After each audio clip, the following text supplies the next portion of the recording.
Hello students, we are doing rank and nullity. In our last lecture we have discussed null space of U. Now let us discuss range space of a linear transformation. So first of all, definition, let T from U to V be a linear transformation. Then range or image of T is the set of all vectors in V that are images under T of vectors in U.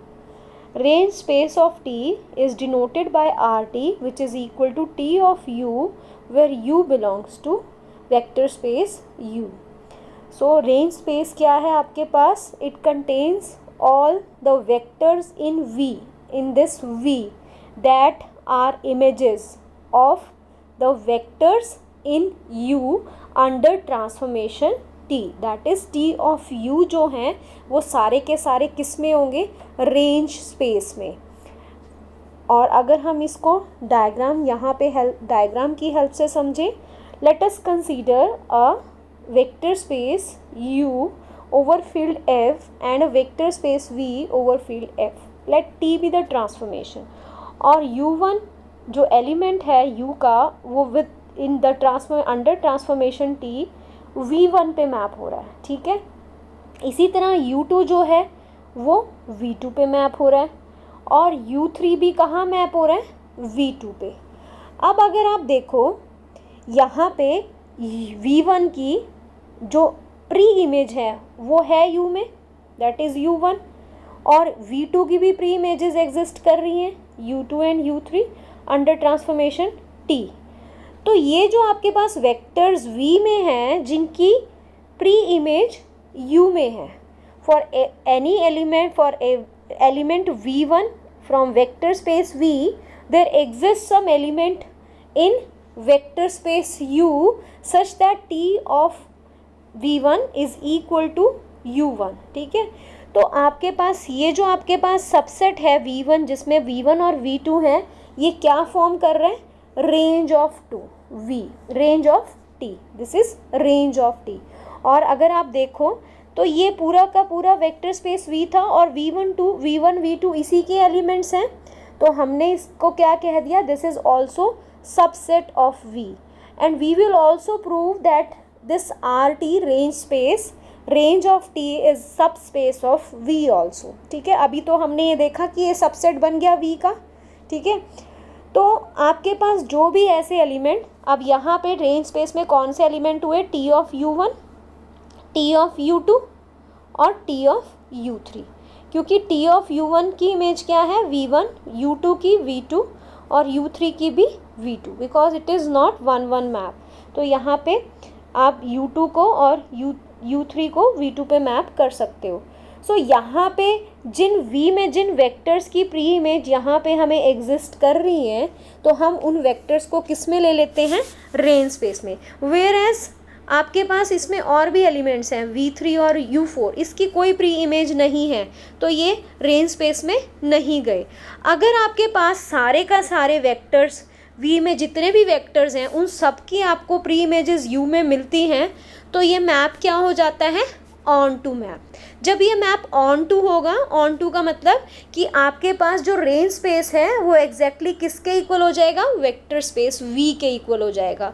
क्योंकि on to होने का मतलब ये है कि हर element V के हर element के लिए आपके पास U में कोई प्री इमेज या U का कोई एलिमेंट एग्जिस्ट ज़रूर करेगा. सो फॉर मैप जब ये ऑन टू होगा तो आपके पास रेंज स्पेस पूरे का पूरा किसके इक्वल हो जाएगा? वेक्टर स्पेस V के इक्वल होगा. और अगर मैप ऑन टू नहीं है तो range space is subset of vector space V. So this is definition of range space. Now let us prove that range space of T is subspace of V. ठीक है. सो कैसे prove करेंगे range space is a सब space? सबसे पहले zero is always zero, because zero is always there in range space also, because range space यहाँ का zero कहाँ मैप होता है? v के ज़ीरो में, अगर t लीनियर ट्रांसफॉर्मेशन है तो zero of u will map to zero of v। तो ज़ीरो इन v की प्री इमेज मिल गई आपको u में, तो zero is always there in range space. तो अभी तक हमने डिस्कस किया रेंज स्पेस और नल स्पेस। नल स्पेस किसका सब स्पेस था? वेक्टर स्पेस u का। और रेंज स्पेस हमने किसका वेक्टर सबसेट प्रूव किया? v का। और हम प्रूव करेंगे कि रेंज स्पेस जो है, रेंज जो है वो v का सब स्पेस भी है। तो हमने अब प्रूव करना है that range is subspace of v। So zero is always there, so our range space is not empty. So let us take some vectors v1 and v2 from range space. तो अगर हम v1 v2 range space से ले लेते हैं, इसका क्या मतलब है कि आपके पास t ऑफ u1 किसके इक्वल होगा? v1 के लिए, ठीक है। सो v1 जो है that is equal to t of u1 और v2 जो है that is equal to t of u2। That is for v1 and v2 there exist u1 and u2 in vector space u such that t of u1 is v1 and t of u2 is v2. So for some u1 and u2 in u, because v1 v2 belongs to range space of t, ठीक है। So let us take some scalars from field. अगर हम ये prove कर दें कि a times v1 plus b times v2 भी range space में है, तो आप क्या प्रूव कर दोगे? That it is a subspace of v, ठीक है। अब आपके पास v1 v2 जो है वो रेंज स्पेस से लिए हैं आपने, ठीक है, रेंज स्पेस में है।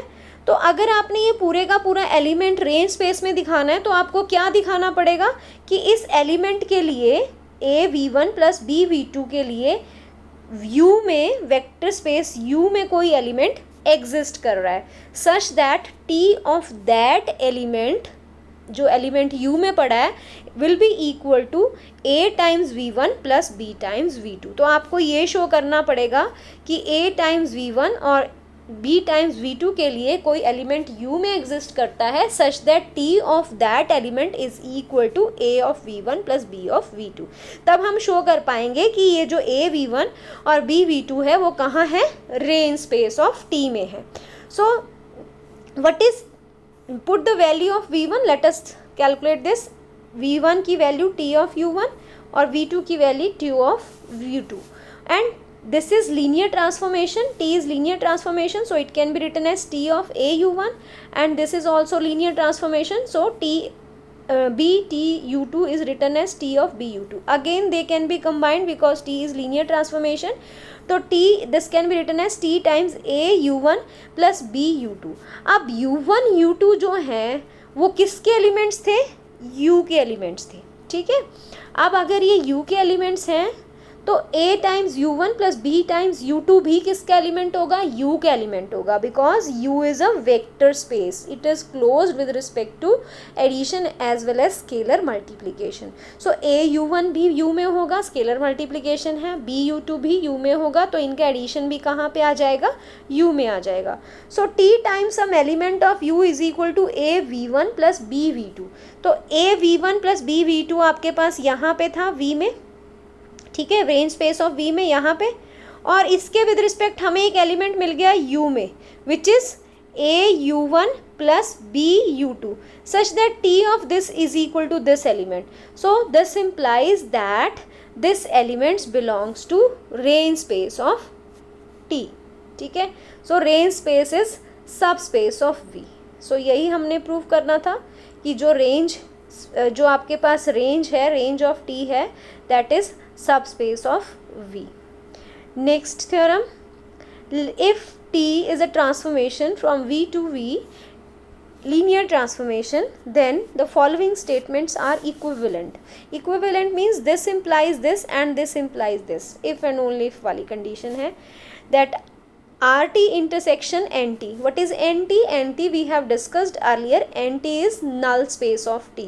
So RT intersection, RT is range space, intersection with null space is 0, only 0 if T is linear transformation from V to V, same vector space to same vector space। In fact you can call this as linear operator। And if T of T V is 0, then T of V is also 0, ठीक है। So let us first take that RT intersection NT is given to be 0, and if T of TV is 0 then we want to prove that T of V is 0. So ये हमने prove करना है. So if transformation of TV is 0, कोई भी transformation अगर किसी element को 0 पे मैप कर रही है तो इट मीन्स वो जो एलिमेंट होगा वो किसका एलिमेंट होगा, नल स्पेस का. सो यहाँ पे भी वही किया है. If transformation of T of V is 0 this implies T of V is an element of null space of T. So TV belongs to null space. So by definition TV जो है that also belongs to RT. ठीक है, range space of T, because आपके पास V से V ही transformation है, same transformation है. तो for every V belongs here there exists V such that T of V belongs to R. T of V कहाँ पे है आपके पास, आर टी की अगर आप डेफिनेशन देखो तो वहाँ पे किस तरह के एलिमेंट्स हैं, टी ऑफ यू टाइप्स के, where U belongs to U, capital U. अब यहाँ पे यू और वी तो इक्वल ही हैं, so it means T of V R T में क्या पढ़े हैं, T of V, V belongs to capital V. So ये जो एलिमेंट है by definition this belongs to T of V belongs to R T. ठीक है. सो आपके पास अगर T of V R T में भी है, T of V N T में भी है, तो टी वी कहाँ चला गया, इनकी इंटरसेक्शन में चला गया. तो अगर इनकी इंटरसेक्शन में चला गया, बट इंटरसेक्शन में तो सिर्फ 0 वेक्टर पड़ा है, it contain only 0, so T V कितना आ गया, 0. और यही हमने प्रूव करना था. If T of T V is 0 then T of V is 0. Next let us take that we have T of T V is 0 and this is TV, this implies TV is 0, this is given to us and we want to prove that RT intersection NT is 0. So let us take some element U belongs to RT and NT.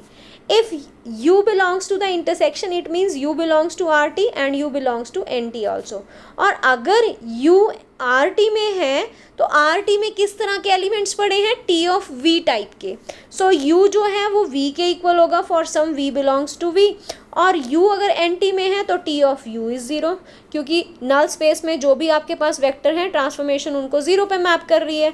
तो आपके पास U जो है वो TV के equal है और यहाँ पे transformation of U is 0. So U की वैल्यू यहाँ पुट कर दो तो what will you get, U is equal to T V taking transformation both side. So T of U is equal to T of V, दोनों side हमने transformation ली. अब T of U तो क्या है, 0, use this 0 here. So what will we get, we get T of V is, और that will imply that T of V is 0. सो आपके पास टी वी क्या आ गया, 0. अब T ऑफ V 0 आ गया, that will imply that U is 0 because U किसके equal था, T V के. सो U 0 आ गया, और U कहाँ से लिया था, intersection of R T and N T. इसका क्या मतलब है, इंटरसेक्शन में क्या पड़ा है, ओनली 0 वेक्टर. ठीक है. सो यहाँ पे जो आपने याद रखना है वो याद रखना है कि आर रेंज स्पेस में किस तरह के एलिमेंट है. रेंज स्पेस में आपके पास T ऑफ U टाइप के एलिमेंट है, where U belongs to capital U when T is linear transformation from U to V. और नल स्पेस में किस तरह के एलिमेंट है, null space contains all those U belongs to vector space U such that T of U is 0. जो T of U कहाँ पे map हो रहे हैं, 0 में मैप हो रहे हैं. ठीक है. सो इस तरह आपने ये लर्न करना है कि आपके पास रेंज स्पेस क्या है और नल स्पेस क्या है. Null space is subspace of U and range space is subspace of V.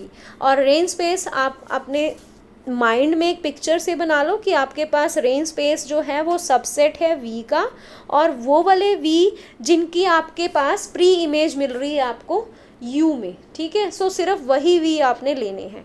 तो it means T of U is equal to V जो है, T of U1 is equal to V1, T of U2 is equal to V2. मतलब आपको T of U1, T of U2, T of U3 type के जो elements हैं वो range space में हैं. ठीक है. That will help you.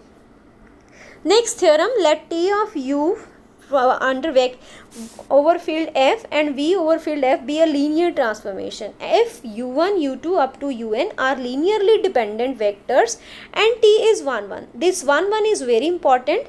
then t of u1 u2 up to un are also linearly dependent. So अगर आपके पास मैप लीनियर ट्रांसफॉर्मेशन 1 है, तो अगर आपके पास u1 u2 up to un linearly dependent vectors हैं, तो उनकी इमेजेस जो हैं t of u1 t of u2 t of un जो हैं वो भी क्या होंगे, लीनियरली डिपेंडेंट होंगी. ठीक है, सो वो कैसे प्रूव करेंगे? Let us take u1 u2 up to un as linearly dependent and t is 1 1. So let us now take scalar combination of a1 t of u1 a2 t of u2 an t of un is equal to 0 for all a1 a2 up to an belongs to field f. ठीक है, so now T is linear transformation. इसको आप combine करके लिख सकते हो. पहले लिख सकते हो T of A one U one plus T of A two U two plus T of A N U N, और फिर उसके बाद ये स्टेप आ जाएगा, इसको कंबाइन कर लो. T of A one U one plus T A two U two up to A N U N is equal to zero. और ज़ीरो किस में है? ये zero is equal to T of zero V में. ठीक है, so T of zero, zero का आप लिख सकते हो टी ऑफ ज़ीरो. ठीक है, सो आपके पास T of this element is equal to T of zero and T is 1 1, therefore this element should be equal to this, so this is equal to zero. So आपके पास zero के equal आ गया ये, but आपके पास u1 u2 up to un तो क्या दिए हुए हैं? Linearly dependent vectors. तो अगर ये डिपेंडेंट वेक्टर्स हैं तो इनके साथ जो एसोसिएटेड स्केलर्स हैं वो क्या होंगे? Not all zeros. So a1 a2 a3 are not all zero. तो अगर ये ज़ीरो नहीं है तो इट मीन्स ये जो आपने लीनियर कम्बिनेशन कंसीडर किया था और यहाँ पे कुछ स्केलर नॉन ज़ीरो अगर आते हैं, that this implies that T of u1 u2 up to T of un is also linearly dependent set. ठीक है, so this is the proof.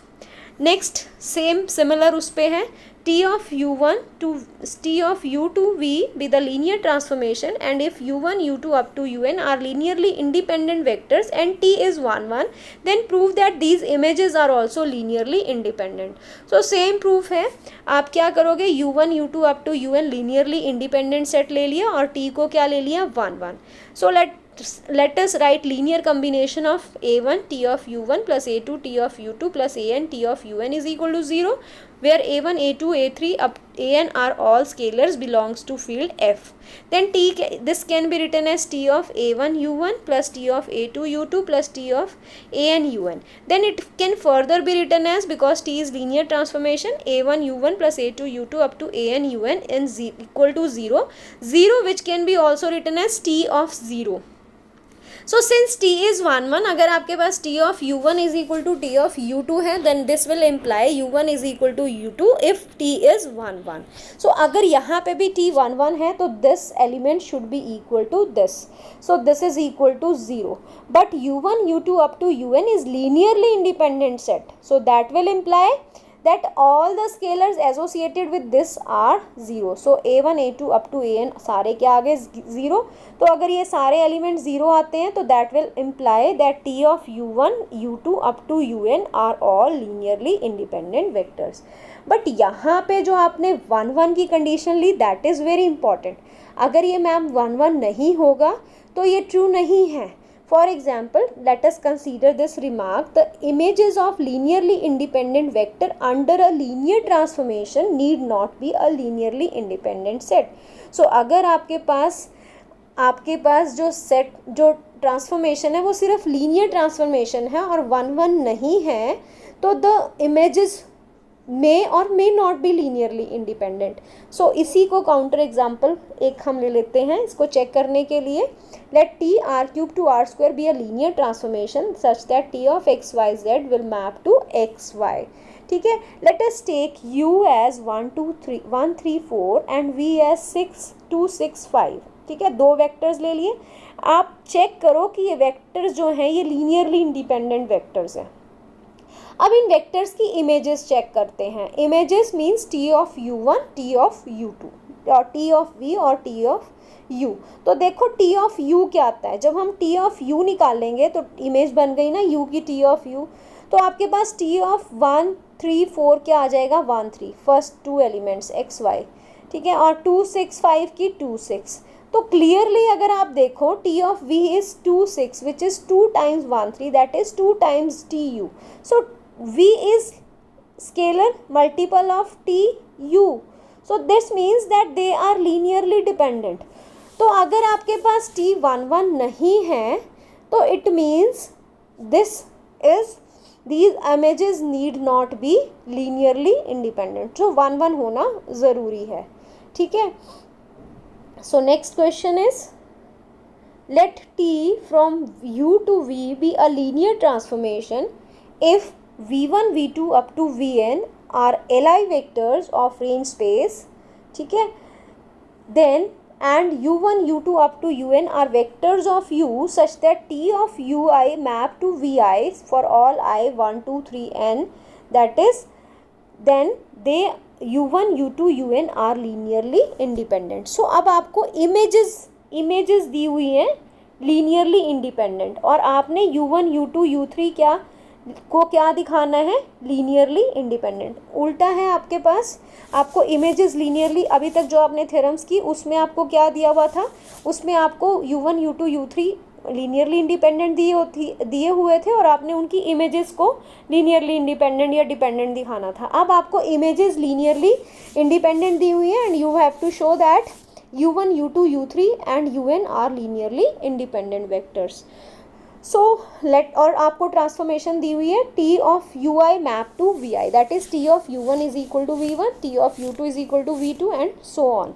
So let us take scalar combination of a1 u1 plus a2 u2 an un is 0, where a1 a2 up to an are all scalars belongs to field F. Let us take transformation T both sides. So it is T of this is equal to T of 0. T of 0 is 0. So here it is 0. So this can be written as a1 T of u1, a2 T of u2 plus an T of un. And T of u1 is given to be v1. T of u2 is given to be v2. T of un given to be vn. अब आपके पास v1 v2 vn सारे क्या दिए हुए हैं, linearly independent vectors दिए हुए हैं. तो अगर ये लीनियरली इंडिपेंडेंट वेक्टर्स हैं तो इनके साथ जो ये स्केलर्स एसोसिएटेड हैं वो सारे क्या होंगे, ज़ीरो. और अगर ये सारे स्केलर्स ज़ीरो हैं तो that will imply that this set जिनके साथ ये स्केलर्स आपने लिए थे स्टार्टिंग में, तो ये पूरा सेट क्या हो गया, लीनियरली इंडिपेंडेंट हो गया. That is u1 u2 up to un are linearly independent vectors. So this is all about today's lecture. In the next lecture we will discuss some more on this linear transformation subsets, that is range space and null space of T. So thank you for watching the video.